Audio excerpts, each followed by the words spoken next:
इसको समझते हैं आराम से। एक साइन का ग्राफ लेता हूँ मैं, y बराबर साइन एक्स है।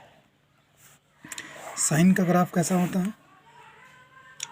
साइन का ग्राफ 0, π/2, पाई, 3π/2, 2π। ग्राफ कुछ इस तरह से चलता है। ये नेगेटिव की ओर आता है, ये -π/2 -π। यहाँ पे हम लोग ध्यान से देखेंगे साइन एक्स की ग्राफ को। अगर मैं ध्यान से देखिएगा, सब चीज़ यहीं पे समझ में आ जाएगा। अगर साइन एक्स इन्वर्स शो करेगा, अगर साइन एक्स अगर इन्वर्स है तो सबसे पहले इसको 1 1 और 1 2 होना पड़ेगा। अब ये कैसे 1 1 और 1 2 होता है, इस चीज़ को हम लोग देखेंगे। 30 degree, 45 degree, 60 degree, 90 degree, 135 degree, 150 degree. Value लिखते हैं हम लोग 1/2 √3/2, सॉरी 1/√2 √3/2, 0। अब यहाँ पे ध्यान देंगे साइन 30 का वैल्यू कितना होता है? साइन 30 का वैल्यू 1/2 होता है, और साइन 150 का भी वैल्यू 1/2 ही होता है। साइन 30 का वैल्यू भी 1/2, 150 का वैल्यू भी 1/2। साइन 45 का वैल्यू भी 1/√2 होता है, 1/√2 होता है। साइन 135 का भी वैल्यू 1/√2 होता है। 1 1 होने के लिए अगर सेट ये है, अगर सेट बी है, तो 1 1 होने के लिए सेट ए का एक एलिमेंट का सेट बी पर एक ही इमेज होना चाहिए। लेकिन यहाँ पर देख रहे हैं सेट ए में 2 एलिमेंट का इमेज सेम है, माने ये 1 1 है ही नहीं, ये मेन ही 1 2 है। और ये सबसे पहले 1 2 तो है, क्योंकि अगर मैं इधर कोई भी वैल्यू लूँगा, सेट बी में अगर कोई वैल्यू लूँगा तो उसका करस्पॉन्डिंग एंगल सेट ए में मिलेगा। इसका मतलब ये 1 2 है। 1 2 का मतलब ये हो गया, 1 2 का मतलब सेट बी का कोई भी एलिमेंट खाली नहीं होना चाहिए। अगर सेट ए में सेट बी का कोई भी एलिमेंट को मैं लूँगा तो सेट ए पे उसका एंगल वैल्यू मिलेगा, ये हम जानते हैं। ग्राफ से हम देख सकते हैं, अगर ये सपोज ये x1 है और ये सपोज ये x2 है, तो x1 और x2 तो x1 does not equal to x2, ये तो बराबर नहीं है। लेकिन fx x1 is equal to fx x2, ये दोनों बराबर है। क्योंकि x1 की वैल्यू वही है जो x2 का वैल्यू है, ये फंक्शन बराबर तो है। x1 का वैल्यू वही है जो x2 का वैल्यू है। इसका मतलब ये जो है ये 1 1 नहीं है, ये 1 1 नहीं, ये क्या चीज़ है? ये मेनी 1 है, मेनी 1 है।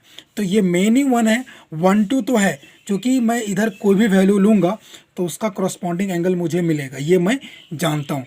इसका मतलब ये है कि अगर ये 1 1 है ही नहीं तो यहाँ पर मैं इन्वर्स सोच ही नहीं सकता हूँ, क्योंकि इन्वर्स होने के लिए सबसे पहले 1 1 + 1 2 होना पड़ेगा।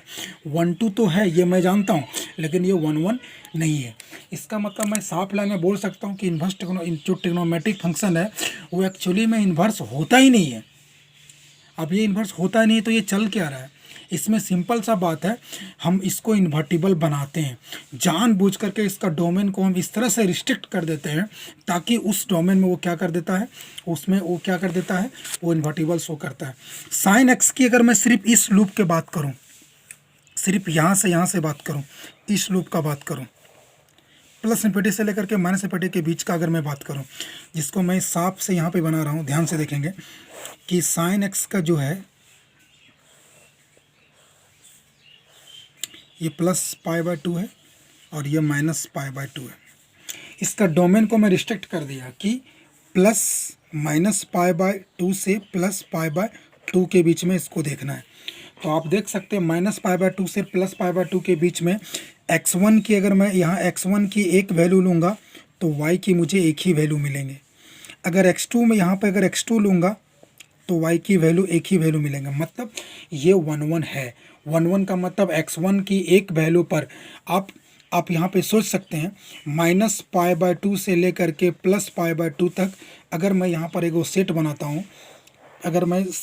हूँ, तो अब यहाँ पे देखो तो -π/2 ले लो, 45 ले लो, उसके बाद फिर 30 डिग्री ले लो, 45 डिग्री ले लो, 60 डिग्री ले लो, 90 डिग्री ले लो।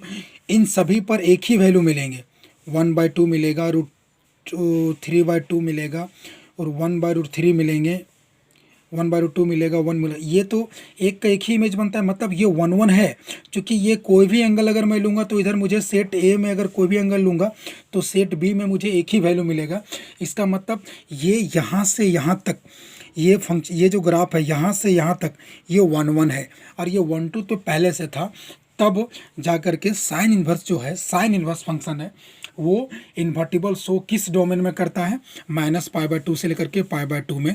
ये पूरी दुनिया इसी चीज़ को पढ़ती है, क्योंकि इन्वर्स ट्रिग्नोमेट्रिक फंक्शन में हर ट्रिग्नोमेट्रिक से, जैसे साइन जो है, साइन है वो -π/2 से लेकर के π/2 तक ही वो इन्वर्टिबल को शो करता है। ठीक उसी प्रकार कॉस जो है वो 0 से लेकर के पाई तक इन्वर्स को शो करता है। जिस तरह से अभी यहाँ मैंने आपको क्या बताया कि इन्वर्स ट्रिग्नोमेट्रिक फंक्शन है वो एक्चुअली में इन्वर्टिबल है ही नहीं, लेकिन उसका डोमेन को हम लोग जानबूझ करके रिस्ट्रिक्ट कर देते हैं, नहीं कि इसके बीच में मुझे देखना है और इसके बीच में ये इन्वर्टिबल को शो करता है, तब जा कर के ये इन्वर्स शो करता है।